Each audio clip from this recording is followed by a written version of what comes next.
खऱ्या भारतीय जनता पार्टीचे अपक्ष उमेदवार आदरणीय डॉक्टर सोमदत्त ब्रह्मानंदजी करंजेकर, या ठिकाणी उपस्थित असलेले आदरणीय नितीनजी रणदिवे, माझ्यासोबत आलेले संपूर्ण आमची चमू आणि ज्यापर्यंत माझा आवाज जातो आहे असे संपूर्ण या पोहरा गावातील माझे वडीलधारी मंडळी, युवा मित्र आणि माझ्या समोर उपस्थित असलेले संपूर्ण मातृशक्ती, येणारी 20 तारीख हे ठरवणार आहे 2014 ते 2019च्या काळामध्ये, जेव्हा तुम्ही मला आपला मतदान रूपी आशीर्वाद दिला होता आणि या आशीर्वादाच्या अनुषंगाने या ठिकाणी 2014 ते 2019 या काळामध्ये विकासाचा रथ समोर जात होता आणि हा विकासाचा रथ 2019ला थांबला गेला आणि त्यामुळे आता ही येणारी 20 तारीख हे ठरवणार आहे की 19ला थांबलेला विकासाचा रथ समोर जाणार की इथेच घडून राहणार। ही निवडणूक ठरवणार आहे की समोरच्या काळामध्ये या ठिकाणी विकासाला आपण मतदान करतो की नुसतं गोड बोलले लोकांना मतदान करतो। आणि यामुळे आपण देखील येणाऱ्या 20 तारखेला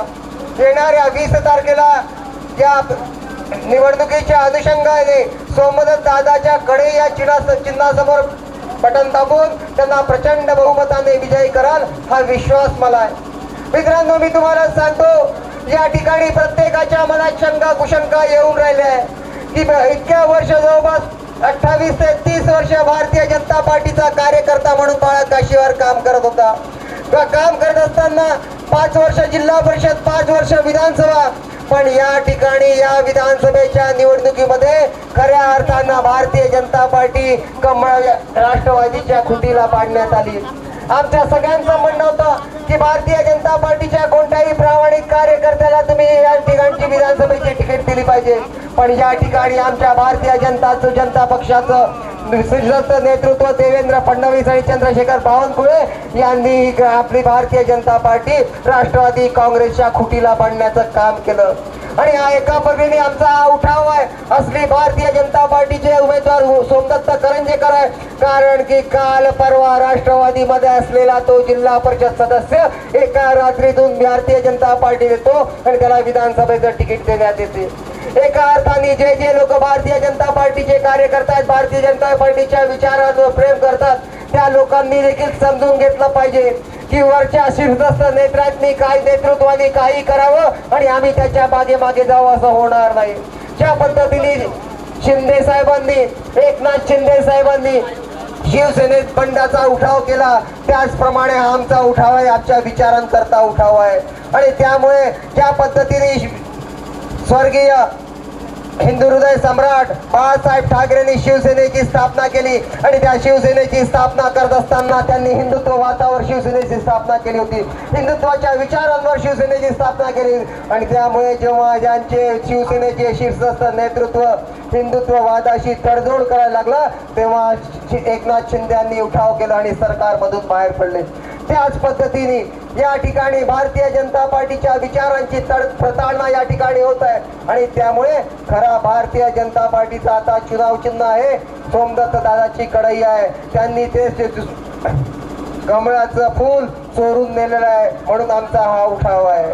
आणि मित्रांनो, मी तुम्हाला सांगतो आमची खडी लढाई तर या ठिकाणचे प्रदेशाध्यक्ष नानाभाऊ पटोलेंसोबत आहे आणि नानाभाऊ पटोलेंबाबत जर तुम्हाला सांगायचं झालं तर या ठिकाणी या गेल्या 25 वर्षापासून या साकोली लाखांदूर विधानसभेमध्ये नेतृत्व करताय।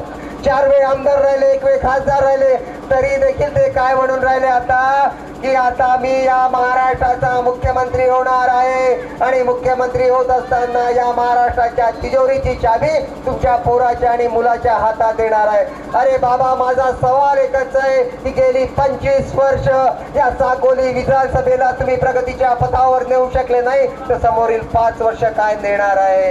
आणि म्हणून माझा सवाल हा देखील आहे की त्यांनी गेल्या 25 वर्षाची आपली विकासात्मक कामं सांगावी। मी माझी फक्त 5 वर्षाची विकासाची कामं सांगतो, त्यांच्यापेक्षा हातभर कामं जास्त नाही भरली तर मी आपल्या या राजकारणातून संन्यास घेईन। मित्रांनो, आम्ही चॅलेंज करतोय आणि या माध्यमातून मी तुम्हाला सांगतो की आपल्याला विकासाला मतदान करायचं आहे। विकासाला मतदान करताना असताना तुमच्या या पोहऱ्याला गावाला येणारा हा जो हायब्रिड रेडिओ मध्ये नॅशनल हायवे सारखा रस्ता झाला तो आमच्या काळात झाला. तुमच्या गावातले आतमधले रस्ते झाले ते आमच्या काळातले झाले. ज्या पोहऱ्या गावामध्ये विविध ठिकाणी सभागृह सिमेंट रस्ते देण्याचे काम 2014 ते 19 काळामध्ये आम्ही केले. आणि या ठिकाणी या गावाच्या प्रत्येक लोकांच्या ज्या लोकांची मागणी आली त्या लोकांची मागणी पूर्ण करायचं काम आम्ही केलं.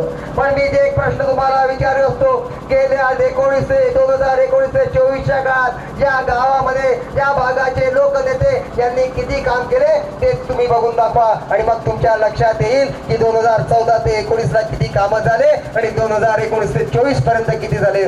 फक्त गोड गोड बोलायचं, हो हो म्हणायचं आणि लोकांना थापा द्यायच्या, काम काही करायचं नाही. एक मी तुम्हाला सांगतो, या 25 वर्षाच्या कार्यकाळात एखादा मोठं प्रोजेक्ट त्यांनी सांगावं, त्याचा एकही प्रोजेक्ट दिसत नाही.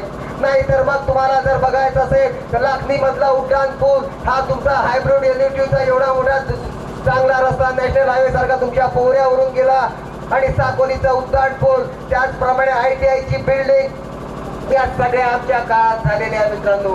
आणि म्हणून मी तुम्हाला माझी विनंती आहे, या ठिकाणी विकासाला मतदान करा आणि विकासाला मतदान करताना हे कमळवाले कोकोंब्यावाले येणार आहेत, तुम्हाला सांगणार आहेत की तुम्ही जर फुलाला मतदान नाही केलं, कोकोंब्याला मतदान नाही केलं तर तुमची लाडकी बहीण योजना बंद होणार आहे, शेतकऱ्यांना इलेक्ट्रिक बिल परत मिळणार आहे. पण मी या ठिकाणी तुम्हाला अभिवचन देतो, ज्या सरकारच्या ज्या चांगल्या योजना आहे, लोकहिताच्या योजना आहे, त्या योजनेच्या लोकहिताच्या योजनेच्या मागे मी आणि माझा लहान भाऊ सोमदत्त करंजेकर पाठीमागे राहणार आहे आणि कुठल्याही योजना बंद होऊ देणार नाही. आणि अशा पद्धतीने या विकासाचा रथ आम्ही चालवायचा प्रयत्न करणार आहोत.